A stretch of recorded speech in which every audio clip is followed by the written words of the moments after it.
ఒక సాధారణ కుర్రాడు, మధ్యతరగతి జీవితం. కానీ కళ్ళలో మాత్రం ఐఏఎస్, ఐపీఎస్, ఐఎఫ్ఎస్ లాంటి పెద్ద కలలు. గెలుస్తావా అని లోకం అడిగితే గెలిచి తీరుతా అని తన కష్టంపై నమ్మకంతో ముందడుగు వేశాడా యువకుడు.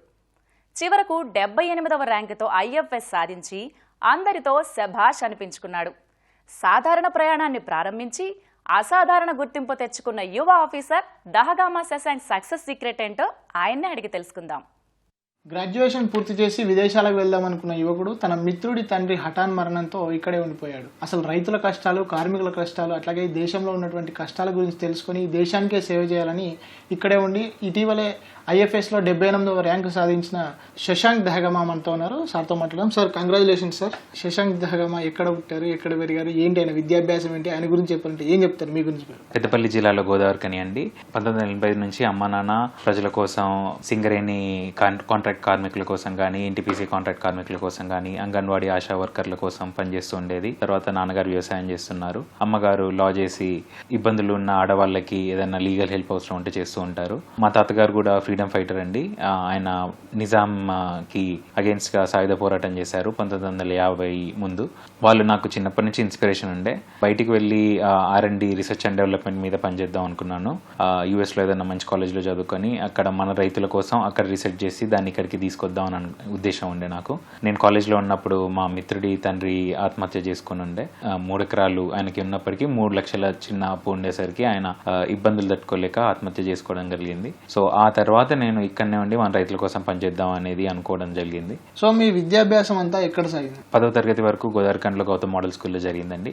ఆ తర్వాత నేను ఇంటర్మీడియట్ హైదరాబాద్లో చుక్కారామయ్య కాలేజ్లో చదివాను. ఆ తర్వాత నా graduation BTech plus MTech dual degree program JNTU కూకట్పల్లిలో అయింది.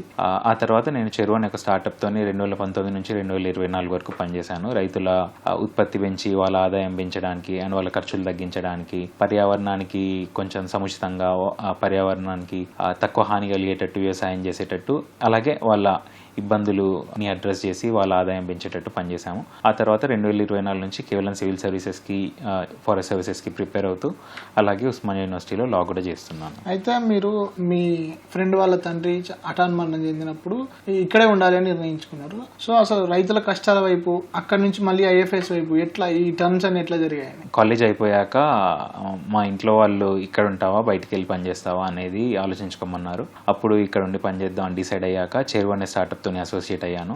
రైతు పొలానికి వెళ్ళి వాళ్ళ మట్టిని భూసార పరీక్ష చేసి ఆ తర్వాత దాంట్లో ఏదైనా భూసార క్షీణం ఏది ఒక్కొక్క ఎలిమెంట్ ప్రకారం, అంటే లైక్ NPK లేదా జింక్, బోరాన్, మెగ్నీషియం ఇలాంటివి ఏది తక్కువ ఉన్నాయనేది చూసి సముచితమైన సలహాలు ఇచ్చి వాళ్ళకి అనవసరమైన ఫెర్టిలైజర్స్ వల్ల వాళ్ళకి ఎక్కువ కాస్ట్ అవ్వకుండా అండ్ ఉత్పత్తి ఎక్కువ పెరిగి వాళ్ళకి ఇన్కమ్ కూడా పెరిగేటట్టు పనిచేశాము. ఆ తర్వాత నాకు IAS కానీ, IPS కానీ, IFS కానీ అయితే ఆల్ ఇండియా సర్వీస్లో రైతులకి, ప్రజలకి చాలా దగ్గరగా పనిచేయచ్చు అనిపించింది. అందుకని సివిల్ సర్వీసెస్ రాస్తూ 2024 నుంచి కేవలం ఎగ్జామ్స్ మీద ఫోకస్ చేస్తుండే. అండ్ ఈ 2025-26 బ్యాచ్లో 78వ ర్యాంక్ వచ్చిందండి. అంటే నెక్స్ట్ ప్రాసెస్ ఏముంటుంది IFSలో? నెక్స్ట్ అంటే ట్రైనింగ్ ఎప్పుడు స్టార్ట్ కాబోతుంది ఏంటి? ఆగస్ట్ 24కి మాకు ముస్సోరీలో ట్రైనింగ్ స్టార్ట్ అవుతుందండి. ఆ తర్వాత లబాస్నాలో ఒక 4 నెలలు ఉంటుంది ముస్సోరీలో. ఆ తర్వాత డెహ్రాడూన్లో ఇందిరాగాంధీ నేషనల్ ఫారెస్ట్ అకాడమీకి వెళ్ళడం జరుగుతుంది. దాని తర్వాత ఒక 12 నెలలు అక్కడ అయ్యాక ఇంకొక 3 నెలలు ఆన్ ది జాబ్ ట్రైనింగ్ ఉంటుంది. ఏ స్టేట్ అలాట్ చేస్తే ఆ స్టేట్లో, ఏ స్టేట్ అలాట్ అవుతుంది అనేది ఒక 6 నెలలు చెప్తారు, అక్టోబర్, నవంబర్ వరకు.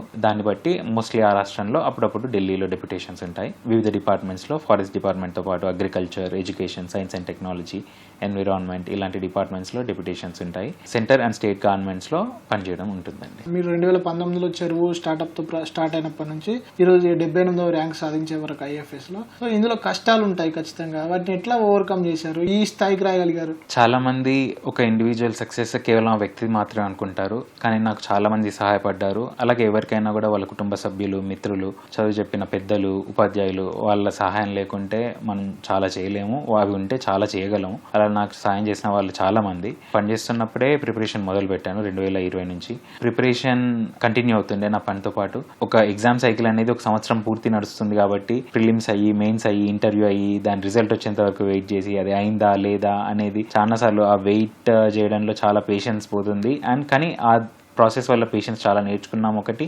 2 అప్పుడప్పుడు ఆబ్వియస్లీ మానసికంగా కొంచెం కుంగిపోయిన సందర్భాలు కూడా ఉంటాయి. కాకపోతే ఆ ఒక్క రోజు ఎలా ఉంది అనేది కాకుండా ప్రతిరోజు మనం మానసికంగా ఎలా ఉన్నా కూడా ఆ ఆరోగ్యాన్ని జాగ్రత్తగా చూసుకుంటూ మానసికంగా మనల్ని మనం కుదుటపరుచుకుంటూ పనిచేసినప్పుడు ఎంతటి పనులైనా మనం చేయగలం.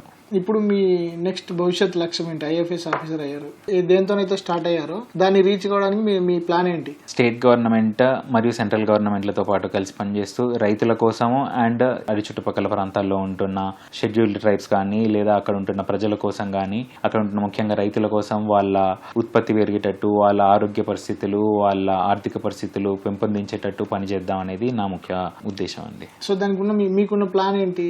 మన దగ్గర 24% ఉందండి. మన దగ్గర forest percentage all over India. మన దగ్గర తెలంగాణలో ముఖ్యంగా మాట్లాడుకుంటే 19% ఉంది. మన నేషనల్ ఫారెస్ట్ పాలసీ టార్గెట్ 33% ఉంది. అయితే మన దగ్గర ఉన్న భూమే తక్కువ, ఎందుకంటే 2.5% భూమి ఉంది మన దగ్గర, 18% మన దగ్గర పాపులేషన్ ఉంది భూమిలో. మనకు ఇంకా ఫారెస్ట్ కవర్ పెంచాలంటే మనం సస్టైనబుల్ డెవలప్మెంట్ గోల్స్ అచీవ్ చేయడానికి, మన పొల్యూషన్ తగ్గించడానికి, మన దగ్గర వేడి తగ్గించడానికి, మన దగ్గర ప్రకృతిని పెంపొందించడానికి, దాన్ని కాపాడడానికి మన ఫారెస్ట్ పెంచాలి. కానీ దానికి ల్యాండ్ డైవర్ట్ చేయడానికి లేదు. దీనికి నా ప్రైమరీ థాట్ ఏంటంటే అండి, రైతుల ప్రొడక్టివిటీ పెంచి వాళ్ళకి వేరే ఉపాధి కలిగించినప్పుడు వాళ్ళు వ్యవసాయం మీద ఆధారపడడం తగ్గుతుంది. అలా తగ్గినప్పుడు ఆ ల్యాండ్ని గవర్నమెంట్ అక్వైర్ చేసుకొని ఫారెస్ట్కి డైవర్ట్ చేయొచ్చు. రైతుల ఆదాయం పెరుగుతుంది, పర్యావరణానికి మంచిది, ప్రజలకి మంచిది, మన ఫారెస్ట్ కవర్ కూడా పెరుగుతుంది. అంటే ఆహార ధాన్యం ఉత్పత్తి కూడా తగ్గే అవకాశం ఉంటుంది కదా. మేము చెరువులో పనిచేసినప్పుడు రైతులకి చాలా ఒక 10 నుంచి 20% వరకు వాళ్ళ ఉత్పత్తి పెరిగిందండి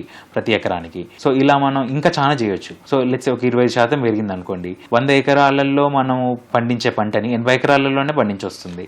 సో అప్పుడు మనం ఆ మిగిలిన ల్యాండ్ ని వేరే దానికి పర్యావరణ పరిరక్షణకు, ఫారెస్ట్లకు, ఇట్లాంటి వాటికి మనం డైవర్ట్ చేయొచ్చు. ఇప్పుడు యూత్ చాలా మంది ఉన్నారు మన దేశంలో, ఉన్న యూత్ ఎక్కడ లేరు. అట్లాగే తెలుగు రాష్ట్రాల్లో కూడా యూత్ చాలా మంది ఉన్నారు.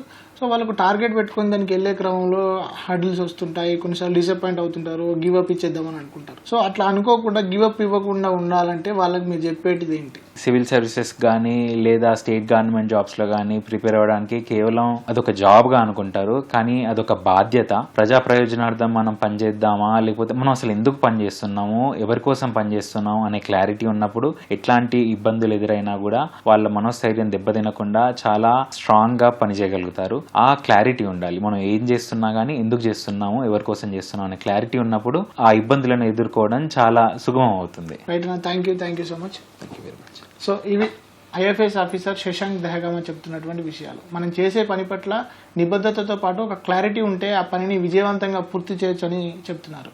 కెమెరామెన్ టి రమేష్తో శివరామకృష్ణ ప్రసాద్, ఈటీవీ న్యూస్, హైదరాబాద్.